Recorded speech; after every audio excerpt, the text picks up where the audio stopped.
नमस्कार किसान भाइयों, स्वागत है आपका आपकी पसंदीदा फसल क्रांति यूट्यूब चैनल में। कृषि की वीडियो देखने के लिए और कृषि की जानकारी के लिए आज ही हमारे चैनल को सब्सक्राइब करें और बेल आइकन दबाना ना भूलें ताकि आपको समय पर कृषि से संबंधित जानकारी मिलती रहे।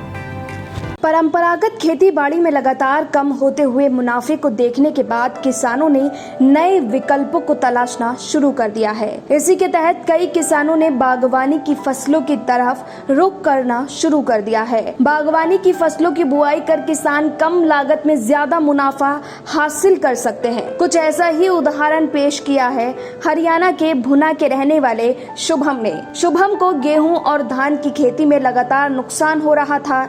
ऐसे में उन्होंने फलों का बगीचा लगाने की बात सोची। शुरुआत में उन्होंने 2 एकड़ में आड़ू और अमरूद के पौधे लगाए। उन्हें बेहद कम वक्त में ही इसका अच्छा परिणाम दिखना शुरू हो गया।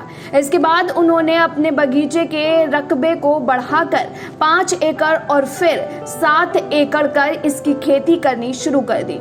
शुभम कहते हैं कि गेहूं और धान की लगातार खेती से उनके भूजल का स्तर कम होता जा रहा था।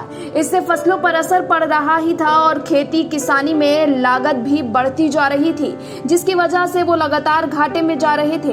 वो आगे कहते हैं कि फिलहाल वो 7 एकड़ में आड़ू और अमरूद की खेती कर रहे हैं और तकरीबन 7 लाख का शुद्ध मुनाफा हासिल कर रहे हैं। बागवानी में कम लागत में ज्यादा मुनाफा कमाया जा सकता है। इसका उदाहरण भुना के युवा प्रगतिशील किसान श्री शुभम ने दिया है, जिन्होंने फलों के बाग लगाकर सालाना लाखों की आमदनी हासिल कर एक प्रतिभाशाली किसान की मिसाल दी है। शुभम आगे बताते हैं कि अमरूद में वो सफेद प्रजाति की खेती करते हैं। इसकी खास बात यह है कि इसके पौधे महज 10 महीने में ही फल देना शुरू कर देते हैं। इसके अलावा इसमें कीड़ा भी नहीं पड़ता है। डिपार्टमेंट ऑफ एग्रीकल्चर और फार्मर वेलफेयर हरियाणा के ट्वीट के मुताबिक आड़ू की खेती से 4 लाख और अमरूद की खेती से 2.5 लाख तक का मुनाफा किसान हासिल कर सकता है। ब्यूरो रिपोर्ट, फसल क्रांति न्यूज।